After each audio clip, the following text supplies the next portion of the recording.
Sur le discours du président Macky Sall d'hier, j'aimerais tout simplement amener un petit complément parce que le président Macky Sall hier, dans son discours, a accusé l'opposition sénégalaise de le vilipender à travers le monde. Il a accusé notamment l'opposition sénégalaise d'avoir amené des dossiers à la CPI qu'il considère comme légères. Il accuse aussi, lui et son gouvernement, les plaintes déposées par Juan Branco de choses sans fondement et qui n'auront pas de suite. J'aimerais tout simplement attirer l'attention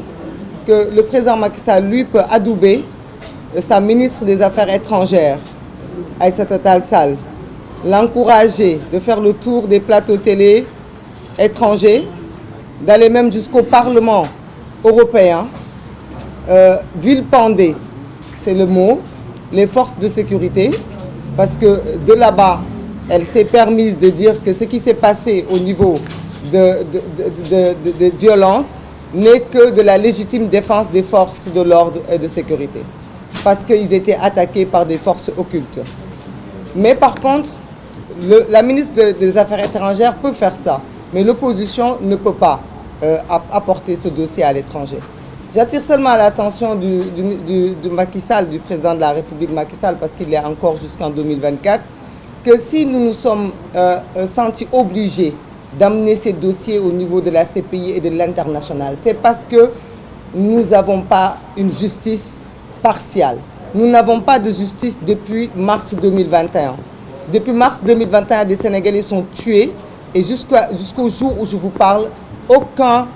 aucune force occulte n'a été arrêtée, aucun responsable n'a été traduit devant la justice. Il aime bien se vanter d'être l'ami de la France, mais être ami de quelqu'un, c'est aussi avoir ces mêmes comportements et ces mêmes pratiques. Nous avons vu ce qui s'est passé en France avant-hier, un jeune homme tué. Le lendemain,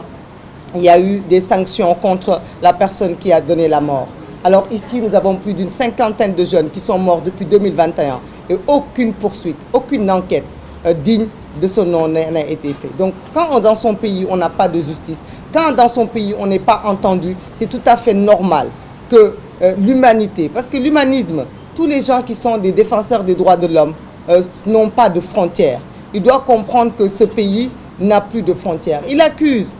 notamment France 24 d'avoir divulgué des vidéos montées, des fausses vidéos. Pourtant, ces mêmes vidéos, c'est ces forces de l'ordre qui les ont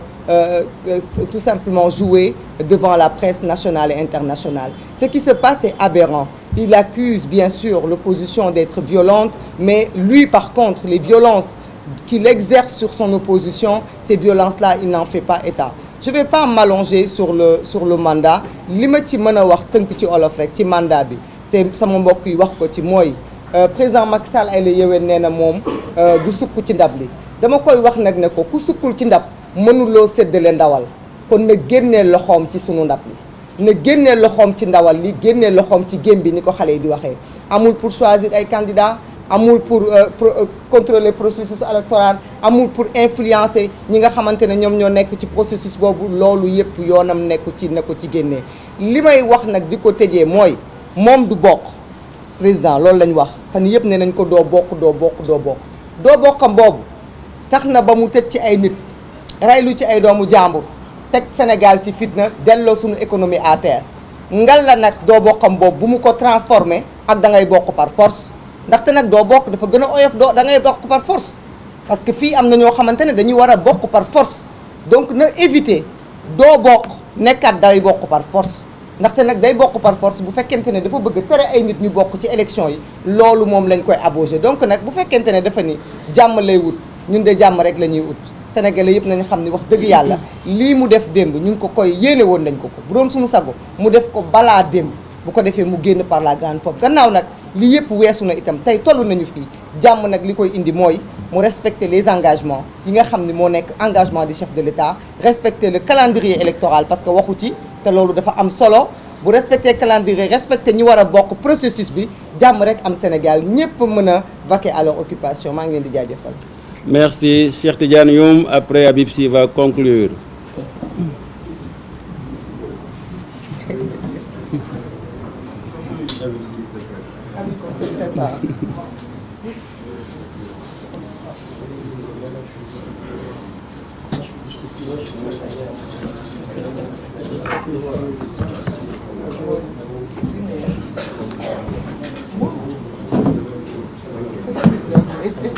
ñu ngi leen di nuyu suñu mbokk journalistes yi comme ni ko sama prédécesseur yi waxee conférence de presse su tey bi dafa nekk conférence de presse bu am solo waaye balaa ñuy sori ci wax ji dama jàpp ni ñi nga xam ne ni Macky Sall daf leen tëj ñu leen di woowe les détenus politiques waruñu leen fàtte ñooñu ñu ngi leen di wax ne leen war nañu am satisfaction ci taxawaay bi ñu am bi tax ñu tëj leen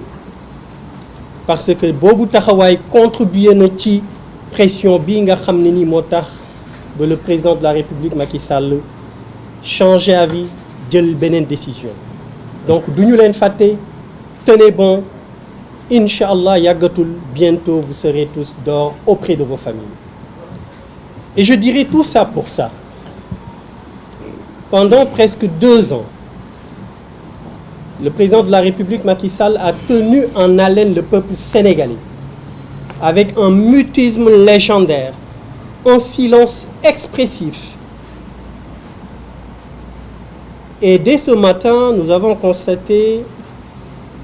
que une certaine presse glorifier déjà l'acte qu'il a posé, considérant que le président de la République, Macky Sall, était un homme d'État, était un grand homme, un démocrate, quelqu'un qui veut la paix. Mais ñiy wax loolu xanaa dañu fàtte li nga xam ne nii moo fi am depuis les élections de 2019. bundu xataal askan bi teg leen coono leader politique yi mu teg leen pression ñi mu tëj leen askanu Sénégal amatul jàmm ba li ci mujj mooy tabaski bi gis ngeen coono bi sénégalais yi di dund ndax coono bi nga xam ne ni moom le président de la République Macky Sall teg donc li mu def démb wax ni du nekk candidat lors des prochaines élections présidentielles de 2024 nous prenons acte mais nous restons très vigilants parce que am na ay cas de figure yoo xam ne ni ñi ma jiitu wax nañ ko donc loolu nañ ci bàyyi xel xam ne c'est un très grand joueur waaye lii yëpp li nga xam ne nii moom la ci nguur gi war a jàng te certains politiques wax ci jàng moo di politique nekkatul ay naxaate politique nekkatul njuuj njaaj politique nekkatul ay deal politique nekkatul ay compromission sénégalais yi yeewu nañ xam nañ lan mooy politique xam nañ kii défendre seen intérêt ak kii défendrul seen intérêt donc ñi nga xam ne ni dañu yaakaar ne politique ay deal la ay njuuj njaaj la nax nañu seen bopp xam nañ ne sénégalais yi loolu dootul am politique bi nga xam ne ni moom la askan bi bëgg mooy politique bi basé ci éthique basé ci transparence basé ci respect loo wax boo dee njiit nga respecté ko bu fekkee ne am na loo gëm muy principe bu ñu doon dagg sa baat ci principe boobu ngay taxaw askan bi nangootul ay vecteurs sociaux wala ay kilifa diine yu ñuy compal ñuy taxaw di yàq wala di défendre l'indéfendable am loo xam ne nii mënatul ne askan bi xam na ko askan bi dana taxaw continuer de teg pression te fi may daanele mooy fi nga xamante ne nii moom le président de la République Macky Sall tax bokk na li tax mu changer avis et il a envoyé un signal très fort à ceux qui sont à ses côtés pour wax leen ne leen yéen ñi nga xam ne nii da ngeen bëggoon ma mbëkk mur bi yéen ñi nga xam ne nii da ngeen bëggoon ma taal Sénégal yéen ñi ma doon wax gëmmal te dóor yéen ñi ma doon wax xoolal te dóor fi mu nekk nii xam nga lu ma tal jël samay bagage balaa dëkk bi di tàkk balaa sama lépp di des waaye nag na xam ne lii mu def na xam ne lii mu occasionné depuis 2021 depuis 2019 sax laay wax ba ñu ko falee ba léegi il faut ñu teg ci suñu baaraam présidence de la République maître Juan Branco wax na ko commandé na ay armes lu musul am ci Sénégal. La présidence, selon maître Juan Branco, a commandé des armes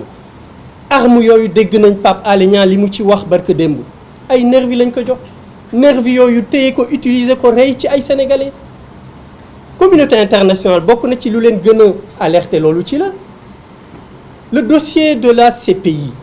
bu ñu jàpp ni rek c'est lu ay caaxaan la. Président de la République su changer avis c'est parce que la pression elle était forte aussi bien au niveau national qu'au niveau international. Donc nag su ñëwee def une banalité ne man damay respecter constitution bi nga xamante ne nii man maa ko changé woon loolu jarul ñu ko ci tàccu. C'est une banalité on prend acte waaye nekk lu extraordinaire waroon na ko wax depuis très longtemps bu ko waxoon ñii fi dee du ñu dee bu ko waxoon ñii fi ñàkk seeni matériel en termes de marchandises du am waaye moom moo choisir garder mutisme garder ce silence pour continuer bàyyi sénégalais yi ñu nekk ci tension boo xam ne nii bu xamul woon kañ lay dakk yàlla def na dakkal na ko démb waaye it ñu ngi koy wax mi ngi woote dialogue ñun day tëjuñu buntu dialogue waxoon nañ ko du ñu dem ci n'importe quel dialogue demuñu pour dealer su fekkee ne dafay woote pour des élections inclusives ñëpp bokk président Ousmane Sonko ñëpp Déthié Fall Soxna Aïda Mbodj Serigne Moustapha ñëpp bokk boobu dialogue ànd nañ ci mais pas dialogue boo xam ne ni da ngay ut caution pour écarter ñenn ñi boobu dialogue intéressé wuñu te ñu ngi wax sénégalais yi ñu rester vigilants. C'est pas parce que président de la République wax na rek ne du candidater une troisième fois que dañuy croiser les bras qu'on reste vigilant blocus bi am kër Ousmane Sonko na ko dindi teguwul ci dara bàyyi ko mu ñëw exercer ses activités politiques loolu nag Yewwi Askan Wi dina ci veiller et puis ñu wax sénégalais yi qui soit